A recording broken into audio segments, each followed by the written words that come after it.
ಚಂದ್ರನ ಹಿಂದೆ ಕಂಡ ಮಂಜುಶ್ರೀಯ ಕನಸು. ಡಾಕ್ಟರ್ ಮಂಜುಶ್ರೀ ಒಬ್ಬ ಪ್ರಖ್ಯಾತ ಖಗೋಳ ವಿಜ್ಞಾನಿ. ಅವಳ ದಿನಗಳೆಲ್ಲ ದೂರದ ನಕ್ಷತ್ರಗಳು, ಗ್ಯಾಲಕ್ಸಿಗಳು ಮತ್ತು ಬ್ರಹ್ಮಾಂಡದ ಅಂತ್ಯವೇನು ಎಂಬ ಪ್ರಶ್ನೆಗಳ ಮಧ್ಯೆ ಕಳೆಯುತ್ತಿದ್ದವು. ಬ್ರಹ್ಮಾಂಡ ಅನಂತ ಎಂಬ ನಂಬಿಕೆಯನ್ನು ಅವಳು ವರ್ಷಗಳ ಕಾಲ ಒಪ್ಪಿಕೊಂಡಿದ್ದಳು. ಆದರೆ ಒಂದು ರಾತ್ರಿ ಅವಳ ಜೀವನವನ್ನೇ ತಿರುವು ಮಾಡುವಂತಹ ಕನಸು ಬಂತು. ಆ ಕನಸಿನಲ್ಲಿ ಮಂಜುಶ್ರೀ ಚಂದ್ರನ ಮೇಲ್ಮೈಯಲ್ಲಿ ಒಬ್ಬಳೇ ನಿಂತಿದ್ದಳು. ಆಕಾಶ ಅಸಾಧಾರಣವಾಗಿ ನಿಶ್ಶಬ್ದವಾಗಿತ್ತು. ಅವಳು ಮೇಲೆ ನೋಡಿದಾಗ ಆಶ್ಚರ್ಯವಾಯಿತು. ನಕ್ಷತ್ರಗಳು ತುಂಬ ದೂರದಲ್ಲಿರಲಿಲ್ಲ. ಅವು ಚಂದ್ರನ ಮೇಲೆಯೇ ಹರಡಿಕೊಂಡಂತೆ ಕಾಣುತ್ತಿತ್ತು. ಒಂದು ನಕ್ಷತ್ರ ನಿಧಾನವಾಗಿ ಚಲಿಸಿ ಅವಳ ಹತ್ತಿರ ಬಂದು ನಿಂತಿತು. ಅವಳ ಹೃದಯ ವೇಗವಾಗಿ ಬಡಿದಿತು. ಅವಳು ಮುಂದೆ ನಡೆದು ಚಂದ್ರನ ಹಿಂಭಾಗ ತಲುಪಿದಳು. ಅಲ್ಲಿ ಅವಳು ಕಂಡ ದೃಶ್ಯ ಅವಳ ಉಸಿರನ್ನೇ ನಿಲ್ಲಿಸಿತು. ಚಂದ್ರನ ಹಿಂಭಾಗದಲ್ಲಿ ಒಂದು ಮಹಾಪ್ರಕಾಶಮಯ ದ್ವಾರ ತೆರೆದಿತ್ತು.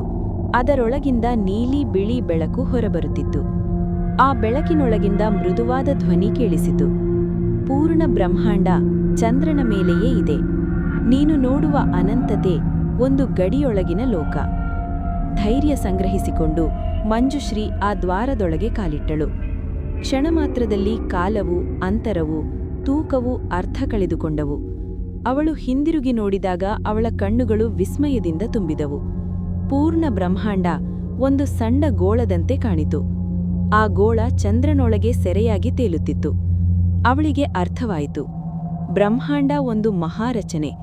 ಚಂದ್ರನು ಅದರ ಆಧಾರ, ಮತ್ತು ಚಂದ್ರನ ಹಿಂಭಾಗದಲ್ಲಿರುವ ದಾರಿಯೇ ಬ್ರಹ್ಮಾಂಡದಿಂದ ಹೊರಹೋಗುವ ಏಕೈಕ ಮಾರ್ಗ. ಅಷ್ಟರಲ್ಲಿ ಎಲ್ಲವೂ ಕಂಪಿಸಿದಂತೆ ಆಯಿತು. ಬೆಳಕು ನಿಧಾನವಾಗಿ ಮಸುಕಾಯಿತು. ಮಂಜುಶ್ರೀ ಭಯದಿಂದ ಕಣ್ಣು ಮುಚ್ಚಿದಳು. ಅವಳು ಎಚ್ಚರವಾದಾಗ ತನ್ನ ಪ್ರಯೋಗಾಲಯದಲ್ಲಿದ್ದಳು. ಮೇಜಿನ ಮೇಲೆ ತೆರೆದಿದ್ದ ದೂರದರ್ಶಕದ ಚಿತ್ರಗಳು ಇನ್ನೂ ಹೊಳೆಯುತ್ತಿತ್ತು. ಇದು ಕೇವಲ ಕನಸೇ ಎಂದು ಅವಳು ತನ್ನೊಳಗೆ ಪ್ರಶ್ನಿಸಿದಳು. ಆದರೆ ಆ ದಿನದಿಂದ ಅವಳ ಸಂಶೋಧನೆ ಬದಲಾಗಿದೆ. ಅವಳು ಚಂದ್ರನ ಹಿಂಭಾಗದ ಬಗ್ಗೆ ಹೊಸ ಸಮೀಕರಣಗಳು, ಹೊಸ ಸಿದ್ಧಾಂತಗಳನ್ನು ಬರೆಯತೊಡಗಿದಳು. ಯಾಕೆಂದರೆ ಕೆಲವು ಕನಸುಗಳು ನಿದ್ರೆಯಲ್ಲಿ ಹುಟ್ಟುವುದಿಲ್ಲ. ಅವು ಬ್ರಹ್ಮಾಂಡವೇ ನಮ್ಮ ಮನಸ್ಸಿಗೆ ಕಳುಹಿಸುವ ಸಂದೇಶವಾಗಿರಬಹುದು.